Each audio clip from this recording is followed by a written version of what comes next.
Salut à tous, voilà, bon, on se retrouve pour une nouvelle vidéo où je vais à nouveau vous représenter mes casques de la seconde et là-haut, Première Guerre mondiale.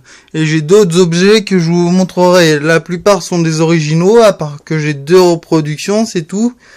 Sinon, plus des petits pins de reproduction, sinon la plupart des choses sont originales et je vous donnerai peut-être quelques petites astuces.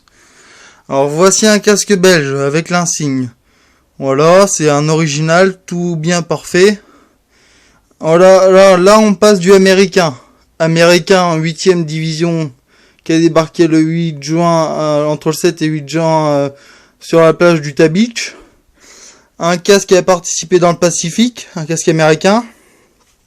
Parce que souvent ceux qui passent dans le Pacifique, ils ont des pattes mobiles, donc ça bouge. La plupart, du moins.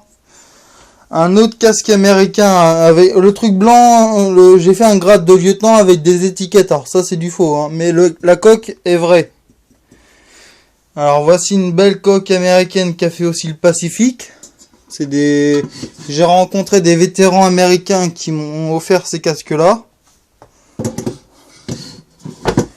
Voici un casque. Alors ça c'est un casque de la première division que j'ai acheté à un collectionneur qui collectionne que de la première division débarquée au Omaha Beach. Alors voilà. Une très belle coque américaine. Voilà. Une seconde coque américaine qui a débarqué sur la plage d'Omaha Beach aussi. Un casque de la première division. Et ça... Et celui-là, c'est un casque américain aussi, mais je sais pas trop de quel régiment il est. Mais il a fait 44. Je vais vous dire pourquoi. Parce que comment on reconnaît un bon casque de la de la Seconde Guerre mondiale? Je vais vous expliquer pourquoi. D'abord, faut regarder si le joint, c'est du l'inox, la soudure. Et il faut que la soudure soit devant pour que ce soit de la seconde. Et vous prenez un aimant, testez un aimant. Si jamais ça colle pas, c'est que c'est de la seconde. C'est pareil pour les autres casques américains ou belges. Voilà. Et si ça colle, c'est que c'est pas bon, c'est que c'est de la repro. Moi j'ai testé, c'est que de la seconde. Hein. Même sur ça. Après, nous passons au casque anglais. Alors celui-là, il m'a été aussi reçu par un vétéran anglais. Ils l'ont repeint. Ils m'ont mis un nouveau filet qui était d'usine en 1943-44 quand il a débarqué. Un casque anglais qui a fait 1940. Voilà, il y a encore des insignes. Je sais pas si vous pouvez voir. En tout cas, c'est gravé. Hein. C'est marqué JSS 1940. Voici un casque de démineur anglais, un casque canadien. Alors là, on arrive sur les casques allemands. Alors voici un casque allemand de la Luftwaffe. Et voilà un casque allemand de la Wehrmacht que j'ai retrouvé sous terre. Voilà. Un casque allemand de la Wehrmacht et voici le casque allemand de la Luftwaffe. Voilà. Attendez 5 minutes que je range. Voilà. Alors voilà les casques français de la Seconde Guerre mondiale. Voici ceux de la première. Et savez-vous comment on reconnaît un casque de la première à un casque de la seconde? La première, c'est qu'il y a un bourrelet là, et de la seconde, il n'y en a pas. Voilà. Et ça, c'est mes liners. Ça, c'est moi qui l'a fait. C'est comme je vous ai dit, étiquette. Ça, c'est... Allez, je fais de l'ombre. Je sais pas comment mettre. C'est des liners originales. Par contre, ce que vous voyez là, c'est des coques de reproduction. Vous voyez, je vous l'avais dit, il y en a que 2. Voici un masque à gaz français.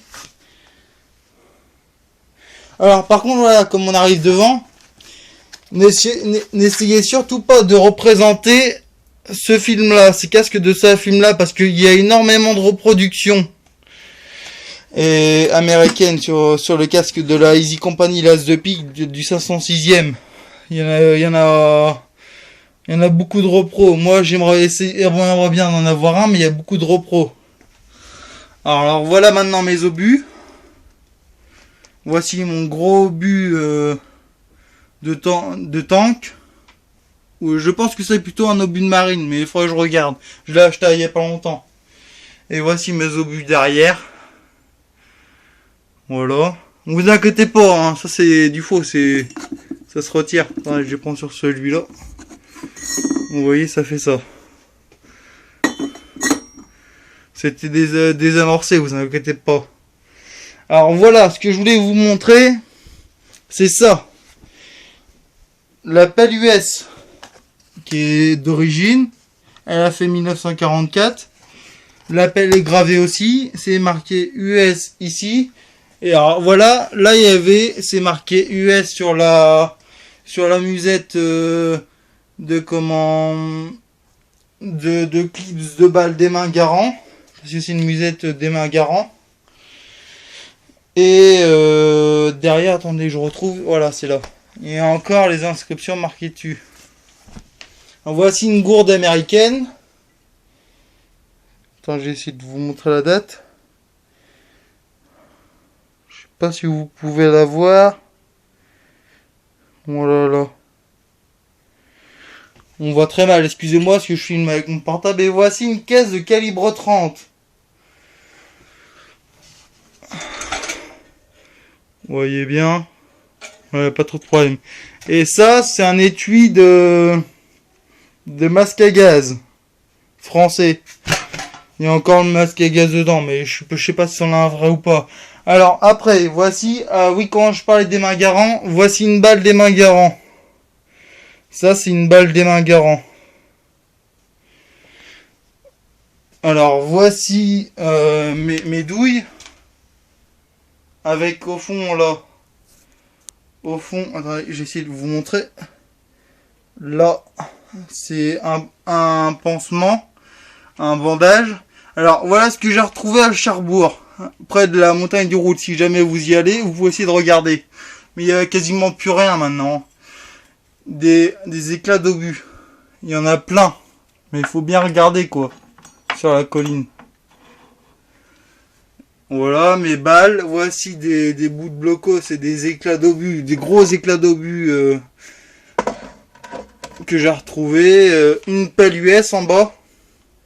Alors voici un autre obus. J'essaie de vous montrer à l'arrière. Voilà. Et ce qu'avaient mes arrière-grands-parents, c'est le parachute. Le parachute, et c'est marqué AM. AN ou AN, je sais plus. C'est, en fait, s'il y a ce marquage-là, c'est sûr que c'est un bon. Un calot d'infanterie. Alors, ce que vous voyez là, un grade de capitaine, ça c'est des grades originaux. Par contre, après, c'est de la copie. Sauf ça, la Royal Air Force, le petit avion rouge que vous voyez, c'est que les vétérans m'ont donné. C'est un petit pins après-guerre, quoi.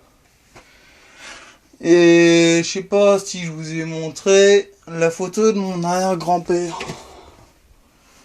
Le v'là. Qui a fait la Première Guerre mondiale. La carte, c'est de 1919. Et voici les casques de la Première Guerre mondiale originaux. J'ai que du originaux à part ces deux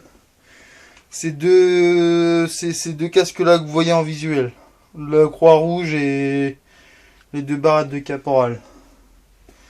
On avait retrouvé aussi plein de balles, plein de douilles, des éclats d'obus, la pelle US que j'ai retrouvé. Et alors un truc qui m'est très cher aussi, c'est que ma tante m'a donné, c'est les journaux de guerre qui ont été tirés en 1944 et qui ont été donnés en France. Je vais essayer de vous montrer. Je sais pas si vous voyez bien sur Grande-Bretagne. Voilà. Juillet 1944. On voit mal, excusez-moi si mon portable il filme mal. Voilà. Et si j'ai un truc à vous conseiller pour bien reconnaître les les casques ou votre matériel, achetez le guide du collectionneur. Il y en a deux. Il y a le tome 1 et le tome 2. Par exemple, regardez ce qu'on peut trouver. On trouve des casques, des masques à gaz. Voilà. Il y a plein de trucs comme ça dont vous pouvez trouver le matériel féminin, les uniformes, les casques, les armes, le matériel oui, je l'ai dit, le matériel médical. Il y a plein de trucs, les trucs d'aumônier, les armes, les musées de munitions. Ah, ça va beaucoup vous aider. Et par contre, ce que je vous disais, les journaux de guerre, c'est des originales. Ils ont été reproduits en France. Et il y en a très peu de gens qui en ont. Et j'en ai toute une série ici. Ici. Et ça vaut très très cher. Et je vous ai oublié de vous présenter mes gamelles US. Voilà, plus mes obus, je vous ai dit. Voilà, j'espère que ça vous a plu. Laissez-moi des commentaires si vous avez des commentaires. Et donnez-moi des idées si vous voulez que je fasse quoi comme vidéo sur la Seconde ou Première Guerre mondiale. Si vous voulez des commentaires. Merci, au revoir.